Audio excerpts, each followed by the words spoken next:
When everyone gave up on you, there was a silence you couldn't name. It wasn't absence. It was a weight on your chest, a void too large for words. The world kept turning. Clocks advanced as if nothing happened. The city lit its lights and shut its streets. But you remained in that inner room where you no longer knew if you stood or kneeled. You asked over and over, "Where is God?" You looked for him in noise, in visible signs, in quick results, and you found nothing. You thought he had let go of your hand, that he'd grown tired of waiting. And yet, in that very moment of fatigue, when your faith seemed a smoldering ember under ash, he breathed on you. Not with thunder, but with a gentle exhale that doesn't enforce, doesn't push, doesn't invade, just loves. That breath did not erase the pain, but it redeemed it. It didn't rewrite your story in a flash, but it changed the way you inhabit it. People give up when they see no progress. They count your falls, measure your delays, compare your results with others. Then they decide there's nothing left to do. But God doesn't read your life in spreadsheets or human metrics. He looks at the heart, your desire to rise again, the small yes you utter in the middle of fatigue. In heaven's eyes, one sincere tear is worth more than 1,000 eloquent speeches. One clumsy step toward the light is worth more than 100 races run without love. C.S. Lewis said that pain is a megaphone God uses to wake a deaf world, not because he delights in your wounds, but because in the roar of pride we cannot hear. When pride collapses, the soul learns the language of grace, and grace doesn't shout, grace whispers. The one who learns to hear that whisper stops negotiating with despair. There was a day when you thought nothing made sense anymore. You closed your eyes and wished to sleep without dreams, just so you wouldn't feel. You prayed without words because your heart couldn't find a phrase that didn't hurt. You thought your prayers bounced off the ceiling. You promised yourself you wouldn't hope anymore, because hoping was bleeding in slow motion. That was your breaking point. And though no one knew, that point wasn't defeat. It was a threshold. Human hope, the kind that depends on things turning out your way, shattered. And when it broke, it made space for another hope. One that doesn't depend on calendars or logic. One born of a God who forms worlds with a single word and breathes life again where no strength remains. Augustine of Hippo said, "Our heart is restless until it rests in God." The inner unrest burning you wasn't punishment, it was a sign. A sign you were made for more than survival. A sign your identity doesn't end in results or failures, jobs, titles, or opinions. When everyone gave up on you, everyone did not include the Creator. He doesn't abandon what he shaped with love. If the potter doesn't give up on the clay, he certainly doesn't give up on the child who calls his name. So those delays weren't wasted time. They were training. The desert wasn't a void of meaning. It was a school. The closed door wasn't rejection. It was protection. That project that didn't flourish may very well have robbed your soul. That relationship that didn't take root may have sunk you into 2 more winters. God sees what you don't. And his love doesn't always feel like a hug. Sometimes it comes disguised as waiting. One day, without fanfare, you felt a different kind of clarity. It didn't settle your accounts, didn't bring back those who left, didn't change the city. You changed. A subtle beam entered through a crack and revealed that you never walked alone. You couldn't explain it, but you found yourself breathing with less fear. You discovered you could cry with hope, remember without bitterness, look ahead without guarantee, and still walk. That was your awakening. It wasn't a spectacle, it was an encounter. There was no music, but something inside you knelt in silence, not to beg, but to thank, because you understood that grace doesn't arrive when life is perfect. It arrives when you open the door of your heart and stop defending yourself before God. Then reconstruction began. It was not instant. God doesn't patch your cracks with market-speed urgency. He rebuilds like one restoring an ancient stained glass, piece by piece with patience and tenderness. He taught you to speak to yourself with respect, to stop repeating inside you the voices that hurt you, to stop carrying guilt he already forgave, to ask for help without shame, to rest without feeling less than, to arrange your days around what is essential. He gave back your taste for small things that are, in truth, immense. The smell of fresh bread, a child's laugh, the sun on your face when you step outside, the hug that asks nothing. He showed you the miracle isn't always walking on water. Sometimes the miracle is crossing the storm without losing kindness. Søren Kierkegaard spoke of the leap of faith, not a blind jump into irrationality, but a brave decision to trust beyond calculation. You made that leap every time you chose "Today I will trust," without a signed contract for the future. Every today also was a brick in the house of your peace. Dietrich Bonhoeffer wrote about costly grace. It's not cheap, it's not irresponsible, it's not an excuse to stay unchanged. It is a gift that transforms you. You receive it, and it makes you get up. Not to prove yourself to anyone, but to respond to a love that preceded you. That's why you left habits that dimmed you. You rearranged affections. You forgave internal debts. You closed chapters with dignity. Grace made you free, not to do anything you like, but to choose what is good with new joy. You learned to surrender. In your world, the word was synonymous with failure. In God's vocabulary, it's a gateway. Surrendering to Him isn't stopping the fight for good. It's stopping the fight against truth. It's letting go of the illusion of control and accepting the wisdom of providence. You surrendered your fear, and a quiet courage was born in you that doesn't boast. You surrendered your need to always be right, and discovered the peace of learning. You surrendered the guilt that accused you each night, and felt forgiveness like a river. You surrendered the past, and the past changed its weight. It is no longer an anchor, it is a teacher.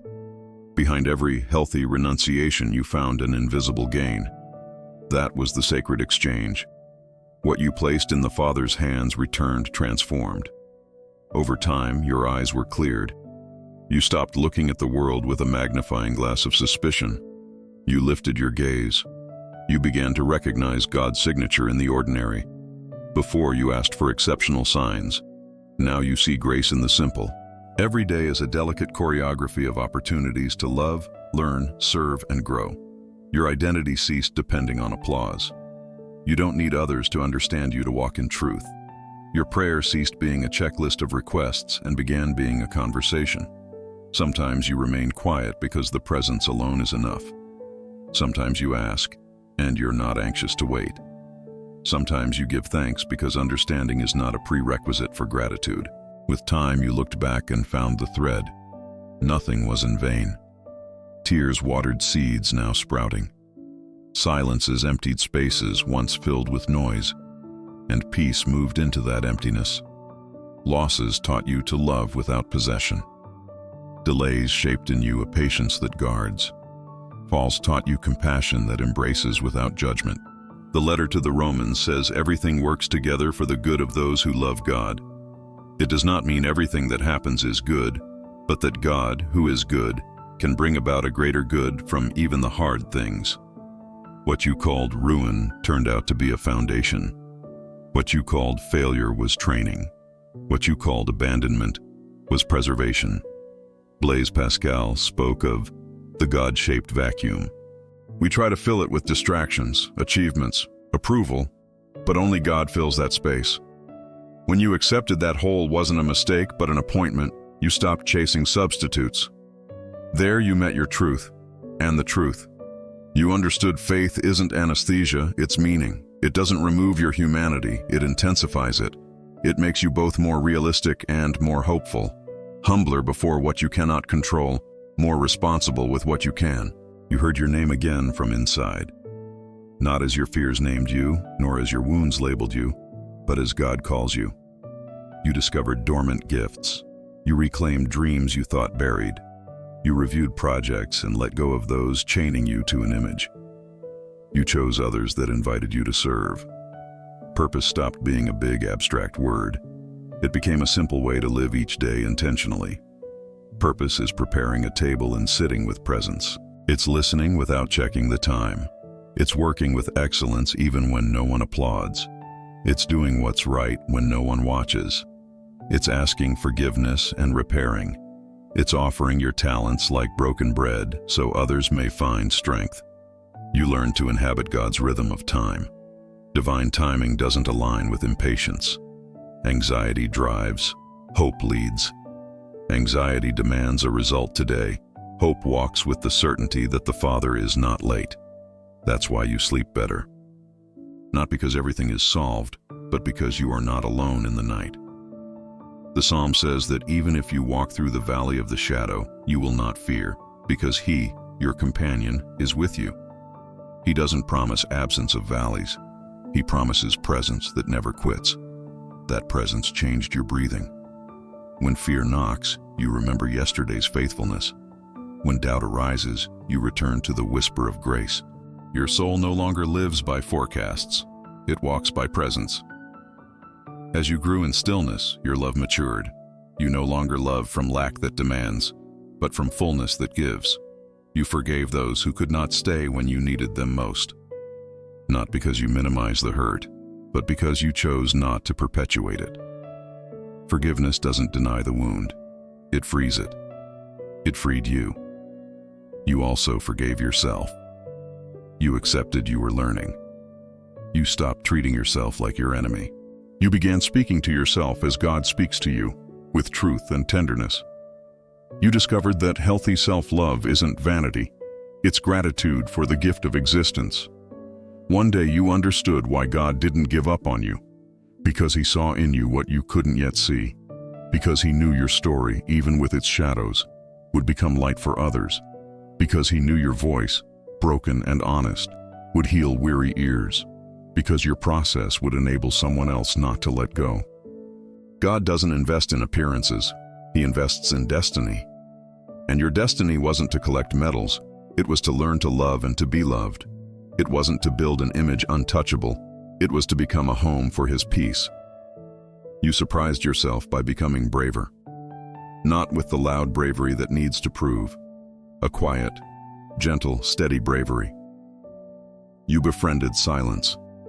You began to distinguish between loneliness and communion. Loneliness is abandonment. Communion is presence without noise. There you pray with calm. You name your fears without dramatizing them. You name your desires without idolizing them. You name your limits without condemning yourself. You name God not as an idea, but as someone real who watches you with love while you breathe. You walked on again. The city was the same, but your steps no longer were. You found beauty in familiar roots. The future no longer weighed on you like a threat. It began to present itself as an open promise. You made decisions. You closed what needed closing, even with sadness. You opened what needed opening, even with uncertainty. You chose honesty where before you'd chosen shortcut. You chose patience where fear pushed you to hurry. You chose truth even when it cost approval. And you discovered truth supports better than any applause. You started serving. At first small, then with greater giving. Not from obligation, but from coherence. One who is touched by grace naturally becomes a channel. Your scars became bridges. What you learned through tears today has become language that embraces. You understood compassion isn't pity, it's recognition. You see the other as you once saw yourself in the valley, and that recognition heals. Sometimes a cup of coffee shared with focus repairs more than 100 tips. Sometimes a sincere "I'm here" holds more than a manual. Sometimes your silence, habitable and full of God, is a home for the weary. Life didn't stop testing you, but you're no longer surprised. You see the storms coming and you prepare, not by controlling, but by trusting. You breathe deep, remember where you've come from, look to who walks with you. You do what's within your power and let go of what belongs to God. You pray like someone speaking with a Father who understands even before you ask. You work like someone stewarding a gift. You rest like someone aware that the greatest work is done by Him in secret. You give thanks with practice because gratitude widens the soul and frees it from the drama that exaggerates. If one day you feel like everyone's giving up on you again, remember the path you've walked. Remember the first light that found you. Remember the embrace without questions. Remember the peace that came without reasons.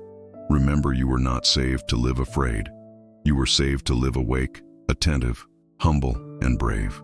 Hope isn't naivete, it's the active memory of God's faithfulness. And memory is a lamp that walks with you when the night falls again. Here's the mystery. God did not change his mind about you. He didn't when you messed up. He didn't when you hid. He didn't when you got tired. He didn't when you got angry with him. He waited. He called your name from within with a patience that knows no timetable. He prepared encounters, wove paths, lit signs. He made the right word appear at the right moment. The song you needed landed on an ordinary afternoon. A book, a phrase, someone's prayer opened a door you didn't know how to open. Providence has 1,000 invisible hands, and each one of them works for you when you choose to walk in the light. If you're standing today, it isn't by chance. It's because a faithfulness upheld you when your faith failed. It's because a grace gathered you when you fell. It's because a love called you by name when you forgot your name. That love doesn't keep you a child. It matures you. It doesn't pull you from the world. It sends you back into it with peace. It doesn't detach you from reality. It returns you to reality with new hope. Christ's peace doesn't deny the wind. It teaches you how to set the sail. The Spirit's strength doesn't turn you into stone. It turns you into flesh that won't run away from the good even when it costs. You may ask now, what's next? Not a perfect answer. Just this. Remain faithful in the small things. Maintain the simple prayer each morning. Continue the honest work each day. Keep offering forgiveness in time. Keep caring for the body God entrusted you. Keep reading what feeds the soul. Keep serving quietly. Keep cultivating friendship with truth. Keep resting when you're weary. Keep laughing when it's time. Keep the table open. Keep walking. And when you grow weary again, return to the source, not to ask for tricks, but to drink life. If someone tells you it's too late, remember that Abraham believed when all hope seemed gone. If someone insists you haven't changed, remember that Peter denied yet still became the rock. If you accuse yourself for what you did or didn't do, remember you're not the sum of your mistakes. You're the work in progress of a patient God. If fear paints disaster scenarios, let faith speak of promises of presence. You don't know how the future will be, but you know who will meet you there. There comes a time when the soul learns to be silent and listen. That silence no longer hurts. It is the language of presence. There, without words, you sense that something holds you. We call that something God, because there's no other name that holds both strength and tenderness. Maybe you remember now the phrase with which it all began. When everyone gave up on me, he didn't. That phrase isn't a slogan. It's a testimony, which is why you breathe differently, which is why you can now say thank you with truth, which is why you can face the one who hurt you without bitterness, which is why you can try again without shame, which is why you can love again without fear of wearing out. Because you've understood that you are not the source. Your story continues, not because you have everything under control, but because God writes well, even on crooked lines. I invite you to guard what you've received. Protect your heart from the hurry that promises results without roots. Defend your mind from the comparison that steals joy. Feed your spirit with truth and beauty. Surround yourself with those who nurture your faith. Seek the one who suffers and offer your peace. May your home smell of bread and prayer. May your projects carry the name of service. May your decisions be born in the light.